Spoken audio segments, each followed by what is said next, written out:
Whoa, what's going on to the hustlers out there? We in week 17. It's do or die. Start sit decisions for week 17. This is the last one for the 2025 season.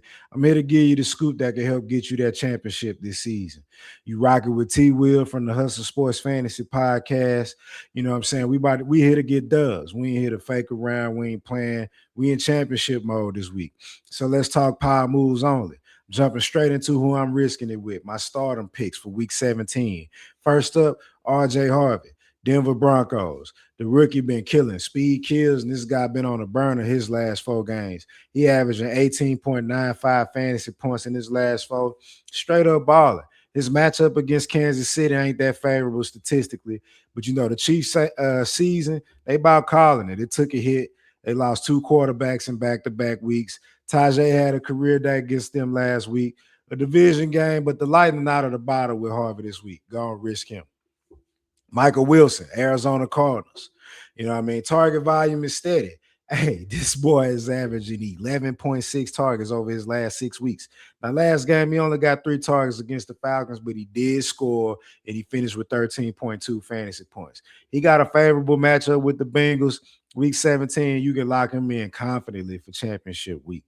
Next up, my dog, Tyler Shuck from the New Orleans Saints. 18.76 fantasy point average since the Saints bye in week 11. His rushing upside allows him to be one of the hottest QBs right now. If you need a QB, Shuck got a favorable matchup versus the Tennessee Titans. They giving up the 8th most fantasy points per game to QBs on the season.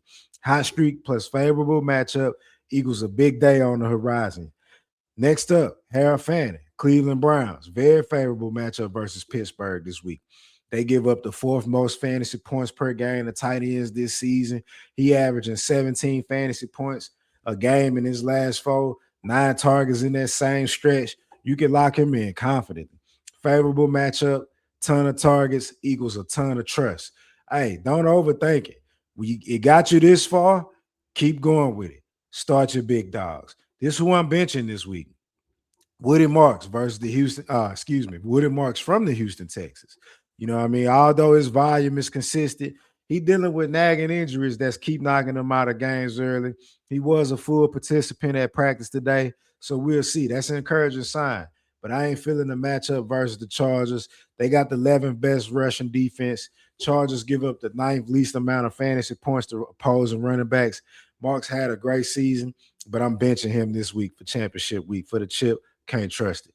Next up, Lad McConkey from the Los Angeles Chargers. Target volume steady. He averaging 5 targets over the last 6 weeks. He even had a good day versus the Cowboys with 4 catches for 43 yards and a touchdown. But I'm not betting against that Houston defense. I'm not doing it. Texans giving up the 2nd least amount of points, fantasy points to wide receiver cores on the season, and they've been like that since day one. They number 4 ranked passing defense. I ain't testing them with the chip on the line. Go on sit Lad McConkey. CJ Stroud, the Houston Texas quarterback. Chargers give up the 3rd least amount of fantasy points against opposing QBs, you know what I'm saying, behind the Vikings and the Texans. So this game got an ugly script written all over it.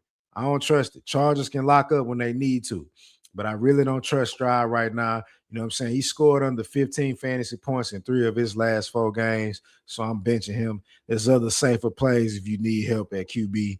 I'm definitely benching Stroud this week versus the Chargers. And then Tyler Warren from the Indianapolis Colts. He started the season very strong, had some, inconsistent QB play of late. He scored under 10 fantasy points in 4 of his last 5 games. He did have 9 targets against San Fran on Monday night, but he was only able to get 3 catches for 30 yards. Jaguars 10th in yards and fantasy points giving up the tight ends. So if he have a good day, it ain't, I ain't that surprised based on the matchup. However, the Jaguars defensively look way better than they do in the beginning of the year. I don't trust Warren at this point. Go and bench him. The name value don't score you points. Usage does. And them guys you can't trust going into week 17. Flex decision for week 17. This is the move that separates the winners from the watchers. I ain't gonna lie. I ain't crazy about this, but if you was able to manage yourself to a championship appearance and you got Dylan Sampson, shout out to you. He got a favorable matchup versus Pittsburgh. He has looked explosive in limited time, but with the season-ending injury to Judkins, Sampson is valuable at that flex spot. He got a great matchup. And like I said, if you made it to the championship game and you got to start him, I don't envy you. It's a tough decision, but that's management work at its best. That's impeccable work. So shout out to you, like I said. So Dylan Sampson, the flex decision of the week. And my league winner energy, I ain't gonna lie, I've been mentioning this guy a lot, especially here recently. Chase Brown from the Cincinnati Bengals. 19.9 fantasy points he averaging over his last 6 weeks. He really peaked at the right time. He's benefited from soft defensive matchups over the last few weeks. He's been moving in league winning energy for about 4 weeks now. And I keep mentioning him, like I say. So it's only right that I close out the season with him. You know what I'm saying? Lock it in. This helped you lock in with the Hustle Sports Network. Get at us on X at Hustle Sports Net, on Facebook, Instagram, and YouTube at the Hustle Sports Network. Hey, don't duck the smoke. Create it. I see y'all at the top. And as you already know, you sleep, you beat. I'm T Will. I'll holler at y'all.